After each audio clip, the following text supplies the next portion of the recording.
Welcome back to my channel. I'm advocate Manjeet. I hope you all doing fine. So आज के video में हम बात करते हैं रेरा एक्ट की। ये स्टेट रेगुलेशन है। So it is Maharashtra RERA act. इसका फुल फॉर्म है real estate regulatory act of 2016। So now the reason of enactment of this act, यानी कि ये एक्ट को पास करने की वजह ये थी कि ट्रांसपेरेंसी लाई जाए कि ये जो रियल एस्टेट सेक्टर में जो आप परचेज करते हो फ्लैट्स वगैरह और बिल्डर जो प्रोजेक्ट्स वगैरह बनाते हैं उसमें ट्रांसपेरेंसी हो।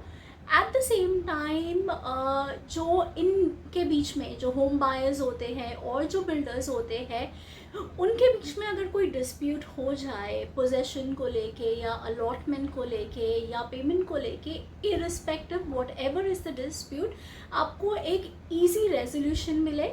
सो इस एक्ट में वो सारे प्रोविजंस दिए गए हैं। सो ये एक्ट पास होने के बाद जो भी बिल्डर्स है रियल एस्टेट में जो बिल्डिंग्स वगैरह बनाते हैं उन्हें अपने आप को रजिस्टर करना होता है अंडर दिस एक्ट। जो भी वो प्रोजेक्ट कर रहे हैं उसकी डिटेल्स आपको you have a website for MahaRERA, तो वहाँ पे आपको वो सारी डिटेल्स भी मिल जाती है related to a particular project. उसके अलावा ये एक्ट में आपको rights and duties of both builder and home buyers यानी कि अलॉटीज़ की मिल जाएगी। साथ में जैसे मैंने आपको बताया कि उनके बीच में डिस्प्यूट होता है तो उसे कैसे रिजॉल्व करना है, ये भी ये एक्ट में दिया गया है। And at the same time under this act you have two authorities which are established. एक तो है RERA, that is the real estate regulatory authority. उसके अलावा एपेलेट ट्राइब्यूनल ऑफ कोर्स है जहाँ पे आप अपील्स कर सकते हो।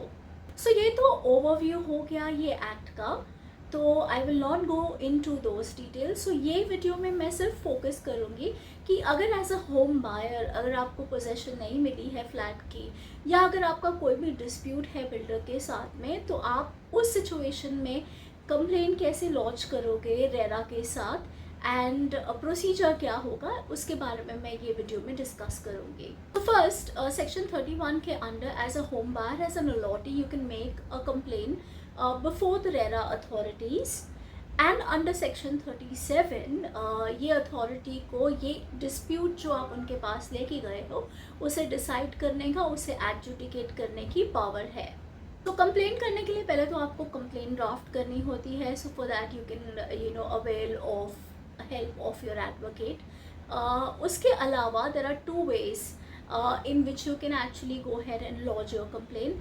एक तो है कि आपने जो ड्राफ्ट कर ली complaint, basically one important thing here, you need not always have an advocate. यहाँ पे आप खुद भी अपनी कंप्लेंट ड्राफ्ट करके अपने तरीके से और अपने आप को खुद रिप्रेजेंट भी कर सकते हो बिफोर रेरा अथॉरिटी। ये कंप्लेन आप ऑनलाइन कर सकते हो या एक हार्ड कॉपी प्रिंट आउट वगैरह लेके आप ऑफलाइन भी कर सकते हो, जहाँ पे आप इसे सेंड कर सकते हो या फिजिकली हैंड ओवर कर सकते हो रेरा के ऑफिस में जाके, which is in Bandra. So you can go there and lodge your complaint. Online complaint करने के लिए पहले तो आपको साइन अप करना होता है, आपका अकाउंट फॉर्म करना होता है। तो आप रेरा की वेबसाइट पे जाइए, उस पर आप अपना अकाउंट फॉर्म करिए, जैसे कि नॉर्मली आप कोई भी अकाउंट ओपन करते हो, साइन अप करते हो, वो आपको पहले करना है।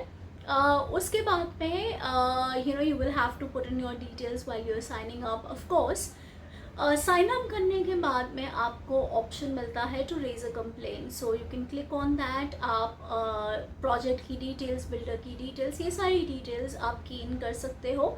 एंड लास्ट में आपको एक डिस्क्रिप्शन बॉक्स भी मिलता है जहाँ पे आपने जो कंप्लेन ड्राफ्ट की है उसे कॉपी पेस्ट कर सकते हैं। तो ये सारी डिटेल्स की इन करने के बाद में आप सबमिट कर सकते हैं एंड आपकी जो भी कंप्लेन है वो रेरा अथॉरिटी के साथ में रजिस्टर हो गई है। So that's how simple it is to make a complaint with the RERA authority. जो आप कंप्लेन फाइल करते हैं उसके साथ में नॉमिनल फ़ी होती है जिसे आपको पे करना होता है। आप ऑनलाइन कभी भी अपने अकाउंट में लॉगिन करके स्टेटस क्या है, ईयरिंग अगर स्केड्यूल है तो ईयरिंग डेट क्या है, and all of those details of course आपको ऑनलाइन ही मिल जाएंगी। तो अगर हम बात करें टाइम फ्रेम की, तो after you file a complaint with RERA authority तो they are suppose to adjudicate, अपना डिसीजन उन्हें within 60 days of filing the complain देना है। एंड इन केस जो भी आउटकम या जो भी डिसीजन होता है रेरा अथॉरिटी का, if you're not happy, either way, if a home buyer is not happy or the builder is not happy with the decision of the RERA authority, तो आप appellate tribunal के before appeal file कर सकते हैं, and that also has to be within 60 days of the decision of the RERA authority. Sometimes it does happen कि जब ये आपकी proceedings चालू है या आपने complaint file की है as a home buyer, तो there is a possibility कि builder और आप then out of court settle करने के लिए तैयार हो, तो उस situation में consent terms draft किए जाते हैं, एंड ये जो भी कंसेंट टर्म्स होते हैं आप म्यूचुअली डिसाइड करते हो. So for example if I have to give you, अगर एक बिल्डर डिले कर रहा है आपको पोजेशन देने में, तो he may agree to give you additional money और कॉम्पनसेशन, लम सम या in installment. So whatever you decide और mutually agree between you all, ये सारे आपको राइटिंग में as a form of consent terms आपको ड्राफ्ट करने हैं. एंड ये जो कंसेंट टर्म्स होते हैं ये आपको before the RERA authority of course submit करने होते हैं, so that it goes on record. Now ये कंसेंट टर्म्स फाइल करने की इम्पोर्टेंस ये है कि इन अ सिचुएशन कि कंसेंट टर्म्स फाइल करने के बाद भी आपका बिल्डर वो कंसेंट टर्म्स के जो भी कंडीशंस है उसे ऑनर नहीं कर रहा है, या he is not abiding by the consent terms, वो आपको ना ही पोजेशन दे रहा है ना ही कॉम्पनसेशन दे रहा है, तो इन दैट सिचुएशन आपके पास में ऑप्शन होता है कि आप रेरा के बिफोर अगेन एक और कंप्लेंट करें, विच इज़ नॉन कंप्लायंस या नॉन कंप्लायंट कंप्लेंट होती है, वो आप फाइल कर सकते हैं. या there could be another situation कि आपने कंसेंट टर्म्स वगैरह तो फाइल नहीं किए हैं, बट येस जो भी रेरा अथॉरिटी का डिसीजन था आपके बिल्डर ने उसे फुलफिल नहीं किया है, उनके डायरेक्शंस के हिसाब से कैरी आउट नहीं किया है what ever was in the decision, तो उस सिचुएशन में भी आप एक वापस से दोबारा रेरा के बिफोर ही आप एक कंप्लेंट कर सकते हैं, विच इज़ एग्जीक्यूशन कंप्लेंट कर सकते हो आप. सो अगेन इसको फाइलिंग करने का भी प्रोसीजर एग्जैक्टली सेम है. आप ऑनलाइन आपके अकाउंट में लॉगिन कीजिए, आपको ऑप्शन मिलेगा नॉन एग्जीक्यूशन एप्लीकेशन का, उस पर क्लिक कीजिए and upload the details and submit it. एक बात मैं भूल गई यहाँ पे कि जब आप कंप्लेंट रेज करते हो तो ऑफ कोर्स कंप्लेंट के साथ साथ आपको अपने सपोर्टिंग डॉक्यूमेंट्स भी अपलोड करने होते हैं. सो कंप्लेंट करते टाइम क्या क्या डॉक्यूमेंट्स लग सकते हैं, आपका अग्रीमेंट होगा, आपने पेमेंट्स की होगी तो उसकी रिसीट्स होंगी, या आपका कोई कम्युनिकेशन या करस्पॉन्डेंस हुआ है बिल्डर के साथ में, तो वो सारे आपके सपोर्टिंग डॉक्यूमेंट्स हो जाएंगे. लाइकवाइज अगर नॉन एग्जीक्यूशन एप्लीकेशन है, नॉन कंप्लायंस एप्लीकेशन है, तो उसमें आप क्या सपोर्टिंग डॉक्यूमेंट्स अपलोड करोगे. अगर कंसेंट टर्म्स फाइल हुए तो कंसेंट टर्म्स की कॉपी आप फाइल करोगे.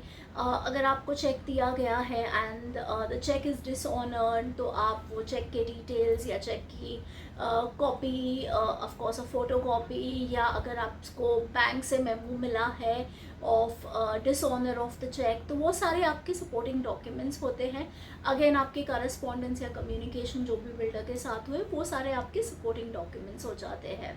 So now we come to the last part of the video. So in case अगर आपने नॉन कंप्लायंस या एग्जीक्यूशन कंप्लेन या एप्लीकेशन फाइल की है before RERA, so in that situation अगर आपका बिल्डर अपीयर नहीं हो रहा है या उसका कोई आउटकम नहीं निकल रहा है वो कंप्लेन का, and you are still aggrieved, तो उस सिचुएशन में अंडर सेक्शन 40 रेरा अथॉरिटी एक वारंट इशू करेगा अगेंस्ट द बिल्डर.